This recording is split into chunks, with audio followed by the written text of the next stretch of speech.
今日又上後山啦。咁咧一開始咧，我哋其實就見到成堆嘅野豬 BB 啊喺下邊。不過唔知大家睇唔睇到啊？跟住個阿媽走，啲豬 BB 都唔係好驚人，但係個媽咧就會即係有啲噪音咁樣想嚇你走啊。係，哇，走得好快，都嚟唔切影到。喺個斜坡上面揾緊嘢食。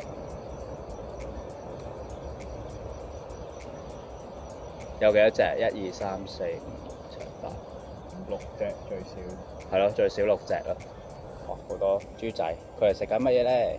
就係麵包。食緊人類嘅食物啊！咦，有好多麵包皮喎，睇下有個橙色膠袋，係啦。咁呢個就係人餵野豬嘅後果啦。野豬有嘢食咧，咁啊資源充足，咁啊係咁生 BB。其實係一個假象嚟嘅，自然界嘅食物咧，如果係唔足夠咁多 BB 咧，啲豬媽媽就唔會生咁多。但係而家有個人類嘅餵食現象咧，就造成一個食物充足嘅假象，導致啲野豬數目啊不自然地上升。咁啊，即係野豬 BB 佢哋啲花紋啦，即係大個咗就已經冇咗啲花紋。咁呢啲花紋咧就相對嚟講係一個比較好嘅保護色嚟嘅。咁大個咗，因為有氣有力，咁所以就唔係好需要呢啲花紋做一個保護色。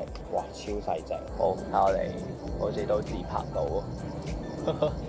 好，我哋都唔騷擾佢啦，繼續行。知唔知呢棵樹上面有好多呢啲痕咧係咩㗎？好似 V 字形咁樣。呢痕應該睇怕都係野豬磨佢啲牙嘅時候喺樹上面造成嘅一啲痕跡啦，喺度鏟起晒啲樹皮見到。係喎，好似喺度試劍咁樣。嚇！好有試劍石。依家有一個磨牙樹。啱啱先見到一隻野豬喺呢頭跑過啦。其實通山都係野豬。係。所以夜晚上後山咧，就要揾多一個人陪。如果唔係，有咩事起上嚟都冇人幫到手。係啊，即係未必話係野豬造成傷害咁，但係即係正常夜晚行山咧，應該揾多個人嘅。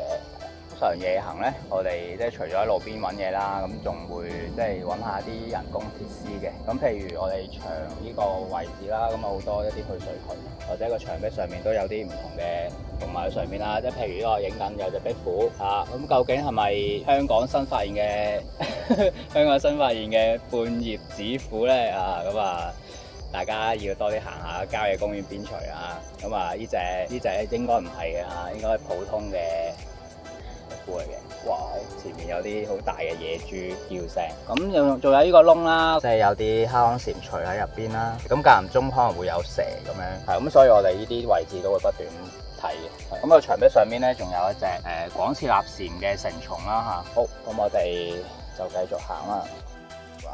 咁依家咧就發生一個比較尷尬嘅時候啊，頭先，但係有一群嘅野豬喺前邊，即係企喺度啦嚇，咁大家互相喺度對望咁樣，又唔知邊個養邊個咁但係最後咧，啲野豬就同埋嗰啲 BB 就一齊跑咗去山邊啦，係咯，佢哋讓咗一條路出嚟，即係其實頭先都諗住慢慢咁樣落山，即係褪翻後，等佢過咗我哋先繼續前進嘅。係，咁呢個就即係互相尊重翻啦嚇，咁大家即係用緊呢條路咁樣，咁好彩啦，佢哋肯讓咗先，咁我哋就唔使行咁落，可以繼續向前行咁樣啦。好，咁我哋呢個位置就會有一個沙井嘅位置啦，咁我哋會睇下有咩嘢啦。咁都唔見有啲咩蛙叫聲，好，冇嘢。依家咧，我哋喺另外一個沙井嘅位置咧，就見到有一對青蛙喺度交配緊啦。個雌性嘅青蛙咧就會不斷咁樣用隻後腳咁樣搓啲泡出嚟。咁呢個亦都係單腿瓣樹蛙生蛋嗰個特徵嚟嘅。佢哋就唔會直接將啲蛋生喺啲水入邊啦，反而將啲蛋咧，即係將啲卵咧生咗喺一啲佢哋搓出嚟嘅泡入邊，咁就離開水面嘅，避免嗰啲卵咧就被水入邊嗰啲捕獵者去捕食。咁等到佢有游動能力嘅蝌蚪之後咧，增加佢即係逃生嗰個機率咁樣咯。好，咁我哋都唔打攪佢太耐啦。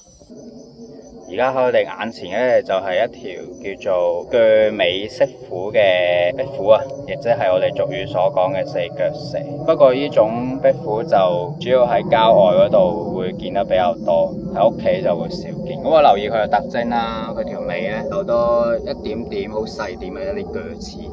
而家喺我哋面前嘅咧就係一個剛剛羽化出嚟嘅渣閃啊，咁咧佢依家就應該睇對翼嘅顏色就應該都差唔多，可能乳化到中間啦嚇。因為我見過一啲閃咧，啱啱乳化出嚟嘅時候，嗰個顏色咧就偏粉紅嘅，偏淺色嘅，等到天光啦嚇。因為啲閃通常就因為要避開啲日頭獵食者，咁所以都係等夜晚啊、傍晚嘅時候先乳化出嚟。咁我哋可以偷偷地咧輕輕咧即係望下佢另外一個位置，咁啊有個閃殼。咁我哋從另外一個角度睇啦，咁就可能清楚少少。咁有個閃殼喺度嘅，好。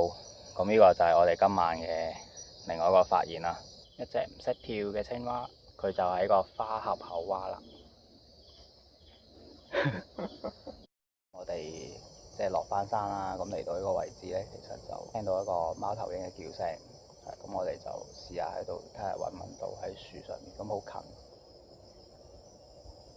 咁我哋貓頭鷹就睇唔到啦，咁但係咧我哋就係啦揾到一隻斑腿番薯蛙喺路邊啊，咁可以靠近啲斑腿番薯蛙佢喺度發芽嘅，咁可以認住佢背脊有個交叉紋啦。咁講得樹蛙都講明佢攀爬嘅能力比較強。咁依家個時間其實都大概11點半，咁成條龍躍徑咧嘅街燈就已經熄晒嘅。